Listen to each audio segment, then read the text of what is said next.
बहुत समय पहले जब राजगृह के आसपास के प्रदेशों में बुद्ध का नाम धीरे धीरे फैलने लगा था, लोग दूर दूर से उनके दर्शन और उपदेश सुनने आते थे।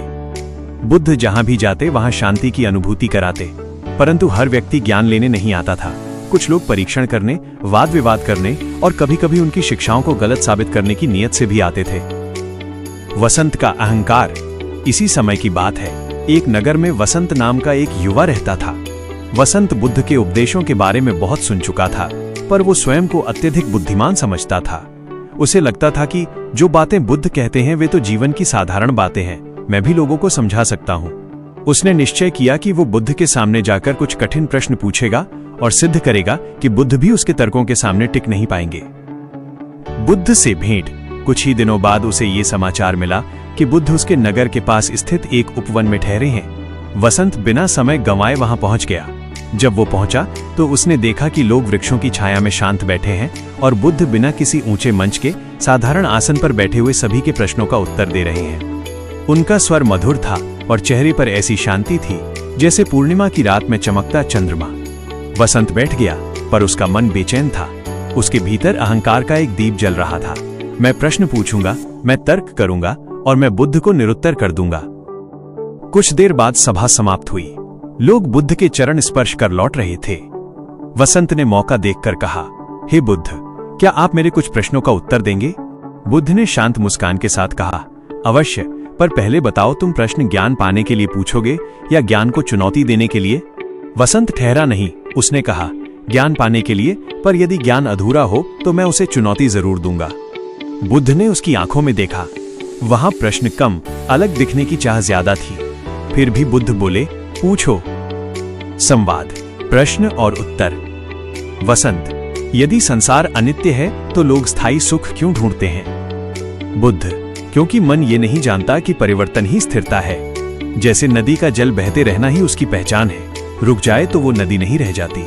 मन भी बहता है, पर लोग उसे बांध कर रखना चाहते हैं। वसंत को उत्तर समझ आया, पर वह संतुष्ट नहीं हुआ। उसने दूसरा प्रश्न किया, वसंत, यदि क्रोध में मन का संतुलन बिगड़ता है तो क्या दुख मिलने पर चुप रहना ही उचित है?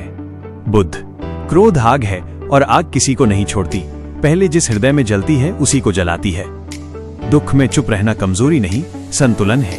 पर चुप रहना भागना नहीं, समझना है, देखना है और फिर उचित मार्ग चुनना है। अब वसंत अधीर होने लगा। भीड़ उसे देख रही थी। वो सोचने लगा, तारांकन, ये बातें तो मैं भी कह सकता था। ऐसी कौन सी अद्भुत बात है जो बुद्ध को महान बनाती है? वो बोला, यदि उत्तर इतने सरल हैं तो लोग क्यों नहीं समझते? बुद्ध, क्योंकि लोग उत्तर सुनते हैं पर अपने भीतर नहीं उतरने देते। जैसे दीपक की लौ कमरे में प्रकाश फैलाती है, पर यदि आंखें बंद हों तो प्रकाश का क्या अर्थ?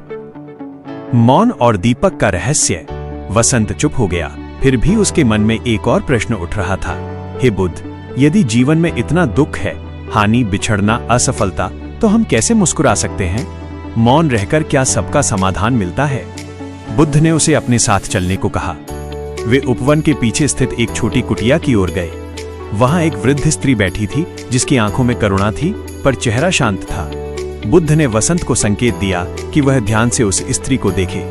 उस स्त्री की गोद में एक छोटा दीपक रखा था जिसकी लौ डोल रही थी पर बुझ नहीं रही थी। बुद्ध ने पूछा, माता, तुम इस दीपक को इतना संभाल कर क्यों रखती हो?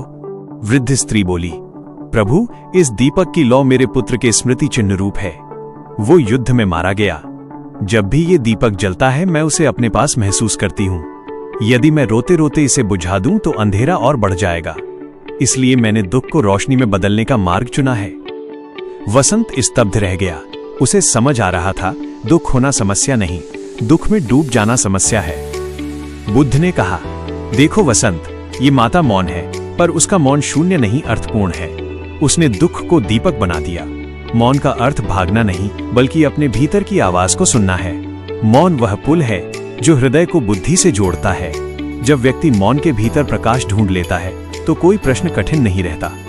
वसंत ने धीरे से कहा, तो क्या ज्ञान मौन में मिलता है? बुद्ध बोले, ज्ञान मौन में जन्म नहीं लेता, ज्ञान मौन के बाद जन्म लेता है। पहले मन को शांत करना पड़ता है, तभी सत्य का स्वर सुनाई देता है। हृदय परिवर्तन। वसंत अब शांत था। पहली बार उसके भीतर कोई तर्क नहीं उठ रहा था, कोई चुनौती नहीं जाग रही थी। बुद्ध ने उसे एक मिट्टी का छोटा दीपक दिया। इस दीपक को जलाकर रखना, पर इसे केवल अंधेरे में मत जलाना। इसे तब जलाना जब मन में प्रश्न हो। लौ तुम्हें याद दिलाएगी कि प्रकाश बाहर से नहीं आता, भीतर से उठता है। वसंत ने उस दीपक को अपने हृदय से लगाया। उसके चेहरे पर पहली बार वास्तविक विनम्रता झलक रही थी।